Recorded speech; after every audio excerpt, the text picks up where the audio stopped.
Ceci est un livre audio autogénéré par Google. Approche littéraire.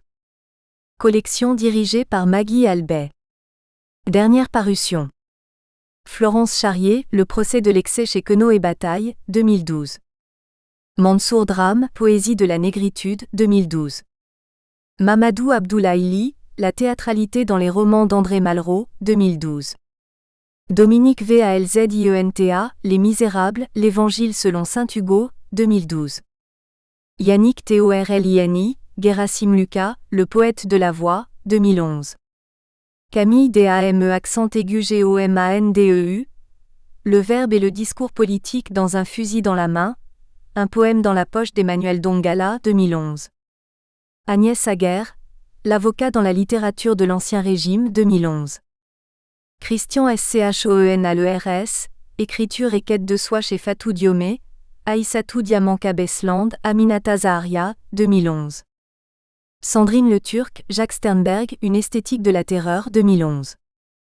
Yassou Ika Akai, Simone de Beauvoir, La narration en question, 2011. Wally Kaouadrimosteffaoui, Lecture d'Assia Djebar.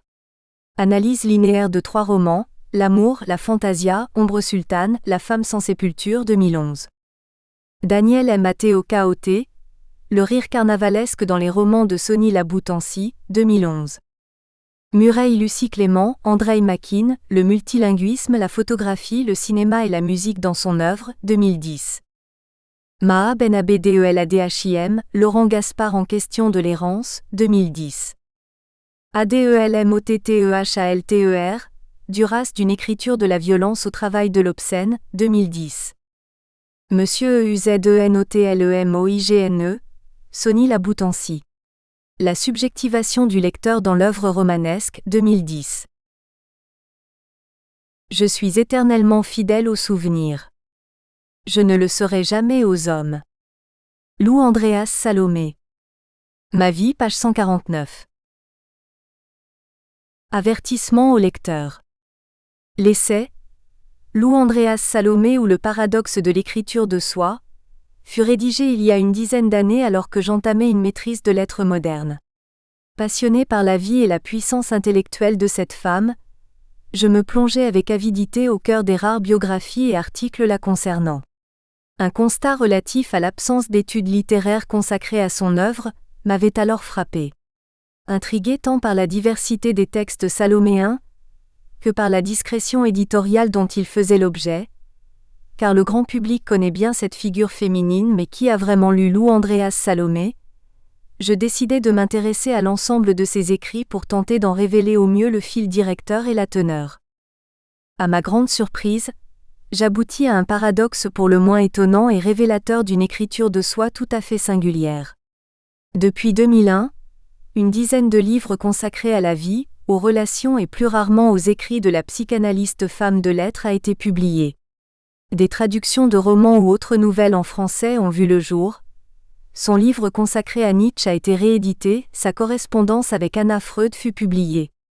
L'œuvre et la vie de Lou Andréas Salomé ne cessent de se dévoiler, suscitant nouvelles pistes d'analyse et curiosité.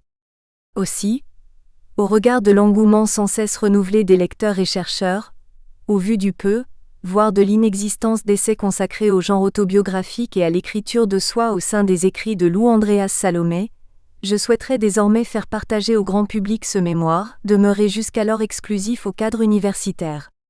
Bien sûr et malgré une reprise scripturale effective, ce dernier demeure lacunaire. Écrit au début des années 2000, il ne fait l'exégèse des biographies et autres écrits consacrés à Lou Andréas Salomé ces dernières années.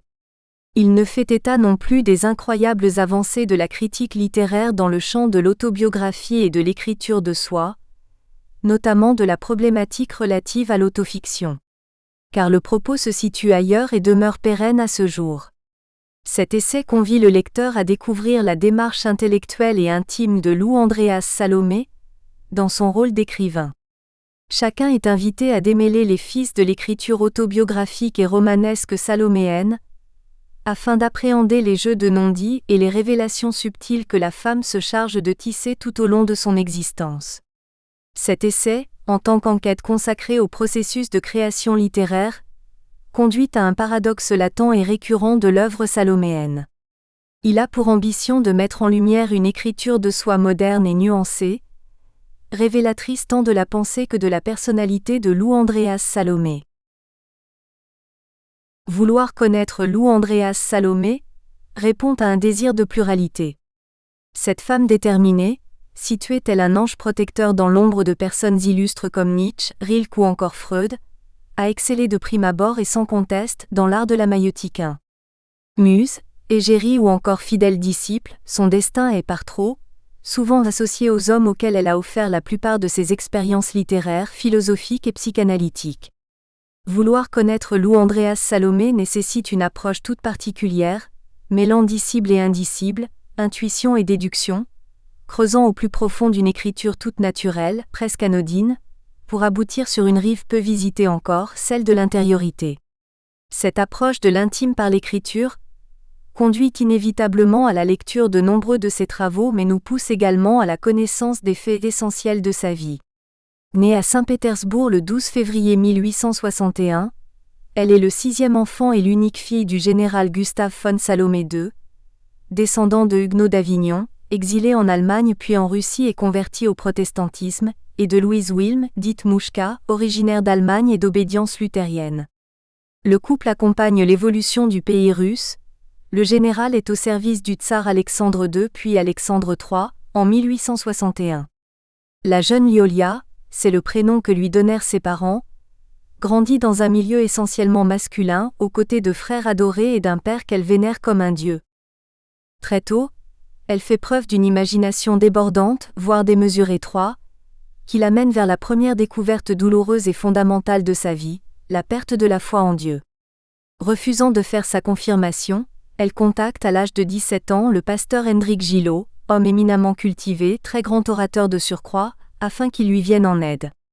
Séduit par l'intelligence et la vivacité d'esprit de la jeune fille, il s'empresse d'étancher la soif et le désir de connaissance de Lyolia, qu'il prénomme désormais Lou, prénom qu'elle conservera toute sa vie. Les études qu'elle suit auprès du pasteur la dirigent dans le domaine d'un savoir et d'une connaissance encyclopédique, mais aussi dans l'expérience première de l'amour qu'elle rejette violemment et irrémédiablement. En 1880, Lou Salomé se rend à Zurich pour étudier la théologie, la philosophie et l'histoire de l'art. À l'âge de 22 ans, alors qu'elle ne possède qu'une expérience limitée de l'art poétique, elle entreprend ses premiers véritables travaux d'écriture et publie par la suite pas moins de 20 nouvelles, 8 romans et une pièce de théâtre. D'autres écrits étant toujours méconnus du public à ce jour 4. La jeune Lou se fait écrivain et noue dès lors une relation durable avec l'écriture. Avec sa mère, elle parcourt l'Europe et attire peu à peu la curiosité de la société intellectuelle. Elle rencontre à Rome chez Malvida von Meysenbug, le philosophe Paul Rée, lequel sera à l'origine de sa rencontre avec Nietzsche, avec qui elle va vivre 4 ans dans un tourbillon d'amitié et de confiance réciproque. Ensemble, et avec la sollicitation de Nietzsche en tant que 3e élément, ils tentent de former une trinité, expérience qui entrera plus tard dans la légende. À 26 ans, elle contracte un mariage inattendu et mystérieux avec l'orientaliste F.C. Andreas, dont la mère est allemande d'origine malaise et le père prince arménien. Ce mariage durera 45 ans mais ne sera jamais consommé. Sa rencontre avec René Maria Rilke, en 1897, est décisive. Elle a désormais 36 ans et lui 20. Ils partagent alors une liaison intense et importante qui va durer plus de 3 ans, pendant lesquels ils entreprennent 2 voyages en Russie 5, et se poursuivre sur plus de 3 décennies d'amitié. Comme le fit Gillot à l'égard du prénom Lyola, Lou Andréas Salomé transforme René, qu'elle estime trop féminin, en René. À ce moment même, le poète expérimente la magie de l'acte créateur et du don de soi à ses dépens. Après leur séparation, le souci constant envers la psychologie complexe de Rilke représentera le déclencheur poussant Lou Andréas Salomé à embrasser la cause psychanalytique.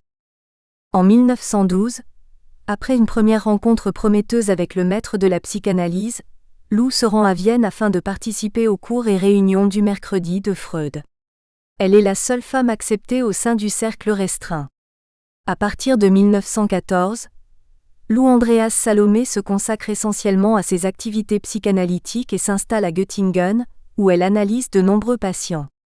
Les années passent et Lou conserve toujours la même fougue et le même enthousiasme envers la vie. Dans ces dernières années, elle éprouve le besoin de renouer avec l'écriture littéraire et compose plusieurs romans avec un plaisir non dissimulé. De cette période date l'existence de 2 livres particuliers dans la vie de Lou Andreas Salomé. Il s'agit des carnets intimes des dernières années 6 et du livre Ma vie 7, véritable révélateur de la maturité et des questions mises au jour par le rapport privilégié au temps, que Lou entretient attentivement lors de la période ultime de sa vie. Ces 2 livres composés comme des mémoires, s'imposent à l'auteur et deviennent source de réflexion, de souvenirs et d'énigmes parfois. L'écriture de soi possède une place privilégiée au sein des compositions de Lou Andreas Salomé. Elle représente un continuum de sa vie quotidienne. La problématique qu'est le paradoxe de l'écriture de soi chez Lou Andreas Salomé doit se concevoir selon une triple optique. La personne de Lou Andreas Salomé d'une part, l'écriture autobiographique d'autre part et l'aboutissement à un paradoxe. Forme et contenu, une écriture particulière et une femme particulière s'associent et fusionnent au nom d'une exigence, d'une existence, d'un paradoxe. Cette fusion d'une forme et d'un contenu répond à un double désir. Désir tout d'abord d'approcher la question de l'autobiographie, d'en découvrir les critères, les figures de base, les codes, puis de comprendre les motivations psychologiques et personnelles qui poussent à l'écriture de soi, de sa vie, de ses expériences vécues ou imaginées. Pourquoi une personne ressent-elle le besoin d'écrire sa vie? Quels facteurs entrent en jeu? Quelles en sont les motivations? Quels en sont les effets? D'autres questions sourdes de ces interrogations et débouchent sur la thématique de l'écriture miroir. On écrit ce que l'on pense être, on s'écrit. La question de l'authenticité surgit alors. Le jeu entre vérité et omission est mis au jour. Doit-on tout écrire? Peut-on tout écrire? Dans toute écriture autobiographique, un rapport au temps, et plus particulièrement à la mort, se manifeste. Écrire sur soi, c'est se transposer hors du temps présent, se projeter dans le non-être, comme dans l'éternité. L'acte autobiographique agit comme une sorte de défi envers la mort. Il peut prendre un caractère testamentaire parfois. Le rapport à autrui se pose alors. Pour qui écrit-on? Pour soi? Pour les autres? La question de la réception de tout acte autobiographique s'impose, et peut quelquefois informer le lecteur sur les motivations de l'auteur. Désire également de porter cette réflexion sur l'écriture autobiographique, en la personne de Lou Andreas Salomé, pour les raisons évoquées précédemment, c'est-à-dire pour la richesse relationnelle de sa vie, ses amitiés fondatrices avec des hommes illustres, mais aussi et surtout pour dépasser l'image d'égérie, de femme à homme ou de donjuanisme au féminin 8, que le temps s'est chargé de façonner à son égard. L'étude des écrits autobiographiques de Lou Andreas Salomé doit nous conduire au-delà des stéréotypes et révéler une part de l'intime de l'auteur. La question de l'écriture de soi chez Lou Andreas Salomé va orienter cet essai vers un élément inattendu et révélateur, le paradoxe.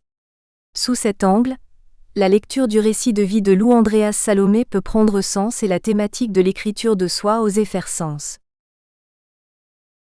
Lou Andreas Salomé et l'autobiographie, les fragments d'une vie. Y approche autobiographique par les textes. 1. Présentation des textes de Lou Andreas Salomé. Écrivain, Lou Andreas Salomé l'a été dès son plus jeune âge et n'a cessé de tisser des liens profonds avec l'écriture jusqu'au dernier moment de sa vie. S'il est vrai que son personnage fait partie du paysage littéraire et transculturel des années 1900, ses écrits n'en demeurent pas moins inconnus voire ignorés du grand public. Cette femme aux facultés intellectuelles étonnantes rédigea pourtant un nombre incalculable d'ouvrages, d'articles, d'essais, de romans ou encore de nouvelles. Des pièces de théâtre ainsi que plusieurs ouvrages restent d'ailleurs inédits à ce jour. Sa correspondance avec Nietzsche, Rilke et Freud fut prolixe. Lou Andreas Salomé aime écrire. Elle trouve dans l'écriture une sensation de rapprochement avec la personne ou l'idée qu'elle affectionne. L'écriture est utilisée chez elle comme une articulation. Elle devient jonction entre le sujet écrivant et l'objet évoqué. Par les mots, elle tente de rendre présente une entité défective, elle appelle les idées à la réalité. L'écriture se vit comme une nécessité chez Lou Andreas Salomé. L'étude de ses ouvrages selon les distinctions génériques ou thématiques qu'ils comportent en sont la digne preuve. Commençant ses premiers écrits par de la poésie, elle décide à 20 ans de se lancer dans l'écriture de ses premiers ouvrages critiques sur Ibsen 9 tout d'abord, puis Nietzsche 10 par la suite. Mais elle ne peut résister bien longtemps à l'appel de la fiction. Elle en vient rapidement à l'écriture romanesque, à travers laquelle se manifestent 4 périodes notables de sa vie. Les premières fictions se situent entre 1883 et 1895. Elles comportent toutes 2 thèmes centraux.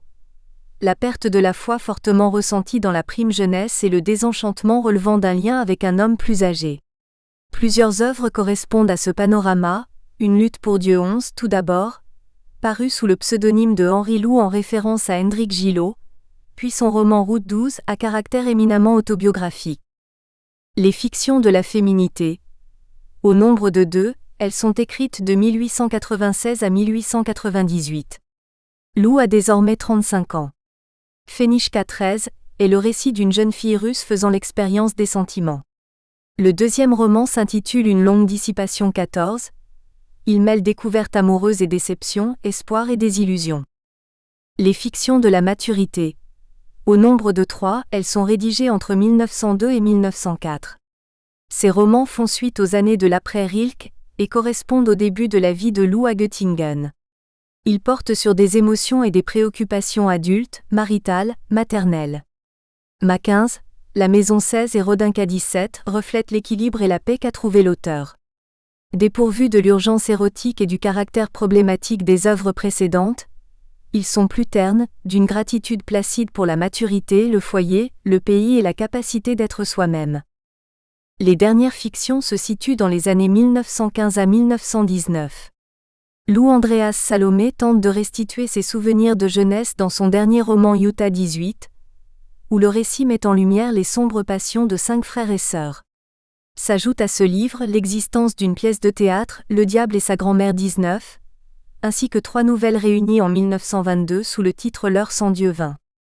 Lou Andreas Salomé partage avec le lecteur son bonheur de retrouver l'écriture romanesque après une longue période de travail psychanalytique. Elle renoue avec la littérature des liens authentiques et assidus. Dans la période ultime de sa vie, elle décide d'entreprendre l'écriture de son vécu. Elle produit 2 livres divergents et complémentaires, Ma vie et les carnets intimes des dernières années 21, dont elle refuse la publication de son vivant, par souci d'anonymat et de tranquillité. Ces 2 ouvrages sont fondamentaux dans la compréhension du lien que Lou entretient avec l'écriture de soi. Ils mettent au jour l'intégrité autant que la cohérence interne et absolue que la femme cultive. L'écriture des carnets intimes des dernières années débute en 1934, dans un climat politique comminatoire, en pleine menace de l'imminence des conflits antisémites. Lou a désormais 73 ans, et décide d'affirmer une fois pour toutes sa personnalité esthétique et philosophique.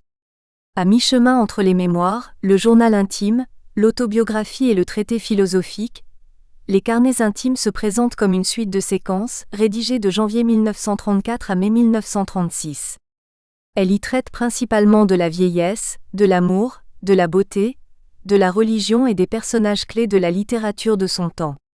Cet ouvrage dont nous ferons l'étude ultérieurement, contient certaines séquences personnelles, déjà citées par l'auteur au sein du livre Ma vie. Le texte Ma vie, esquisse de quelques souvenirs dont le titre exact allemand est Lebensrückblick, c'est-à-dire regard rétrospectif sur la vie, est rédigé, repris puis réélaboré de 1931 à 1937. Ma vie représente son premier texte publié à titre posthume, en 1951, grâce aux efforts d'Ernst Pfeiffer, légataire de l'œuvre écrite et compagnon des vieux jours de Lou à partir de 1934.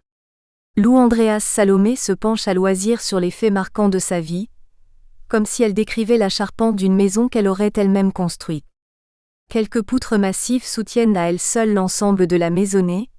Elles sont désignées dans le langage de Lou par le mot Erlebnis que l'on peut traduire en français par expérience vécue, et non pas Erfahrung, désignant plutôt l'expérience acquise. Parmi ces expériences figurent les éléments suivants: Dieu, l'enracinement, famille et Russie, le rapport à l'autre, amour tragique avec Gillot, amitié avec Paul Ray. 3 hommes sont désignés par leur propre nom: René, Maria Rilke, Freud et Andreas. Tous articulent autour de ces noms qui ont fonction de signifiants. Étrangement, Nietzsche n'a droit à aucun titre, ni en tant qu'expérience, ni comme relation.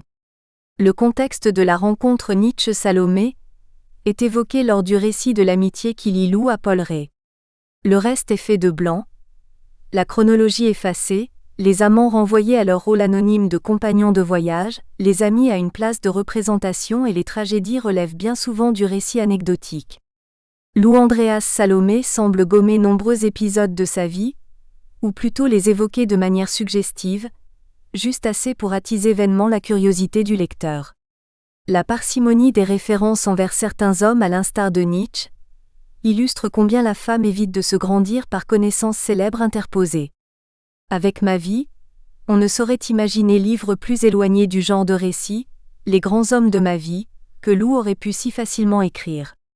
Elle se contente d'authentifier la merveille de la vie et l'heureuse abondance de satisfaction que celle-ci a pu lui procurer. De par le titre, la structure et la thématique du livre Ma vie, la catégorie du genre autobiographique s'impose aux critiques et aux lecteurs de ce texte. Au regard de la mort proche, la question de la vie dans sa jouissance plénière semble sourdre de son écriture. Les mécanismes poussant un être humain à écrire sa vie, à dresser son portrait, à s'écrire, ont opéré leur charme et déclenché une succession de souvenirs, d'expériences vécues, comme le cite notre auteur. Mais avant de dégager les effets engendrés par l'écriture autobiographique chez Lou Andreas Salomé, il semble naturel de rappeler les fonctionnements de l'acte autobiographique et les critères que cela implique, de façon à saisir précisément les motivations de l'auteur. Définition et rappel théorique de l'écriture autobiographique. Autobiographie. L'apparition de ce mot au XVIIIe siècle traduit un tournant au sein d'une histoire des écritures de soi ayant son origine dans l'Antiquité. Selon Gusdorf 22, la première occurrence du mot apparaît en Allemagne en 1798, avec un texte manifeste de F. Schlegel, le fondateur du romantisme. La première occurrence sous la forme anglaise autobiographie est généralement attribuée au poète et critique R. Southey, avec un article publié en 1809 dans le Quarterly Review. Le mot anglais est ensuite importé en France et intronisé dans le dictionnaire de l'Académie française puis, dans son complément, en 1842. Selon le Trésor de la langue française, l'autobiographie représente aujourd'hui l'écriture de sa propre vie, dans ce qu'elle a de plus personnel. En somme, l'autobiographie définit tout récit en prose que quelqu'un fait de sa propre existence en mettant l'accent principal sur sa vie individuelle, et en particulier sur l'histoire de sa personnalité. Cette définition met en jeu des éléments appartenant à trois catégories différentes, dont Philippe Lejeune 23 a relevé le fonctionnement. La forme du langage. Le texte doit obligatoirement se présenter sous la forme d'un récit en prose. Le sujet traité. Le texte a comme thématique principale la vie individuelle de l'auteur, il doit retracer tout ou partie de son histoire personnelle. La situation de l'auteur. Elle est attestée par la présence de trois composantes que nous expliciterons sous le nom de trinité identitaire. Une trinité identitaire. Par trinité identitaire nous entendons une identité commune à l'auteur, au narrateur et au personnage principal du livre autobiographique. En d'autres termes, il s'agit également de la notion de pacte autobiographique, énoncée par Philippe Lejeune. L'autobiographie observe alors une fusion de l'identité du narrateur et du personnage principal par l'intermédiaire d'un récit que l'on nomme dans ce cas précis, récit homodiégétique, Genèse 24. Le mécanisme du dédoublement du jeu est manifeste car l'autobiographie suppose nécessairement qu'il y ait d'identité du nom entre l'auteur, tel qu'il figure sur la couverture, le narrateur du récit et le personnage dont on parle. De ce point de vue, le jeu devient alors sujet et objet du livre. Force est de constater qu'il existe alors un écart entre le jeu. Nous espérons que vous avez apprécié cet aperçu. Pour continuer à écouter ce livre audio sur Google Play Livres, utilisez le lien dans la description de la vidéo.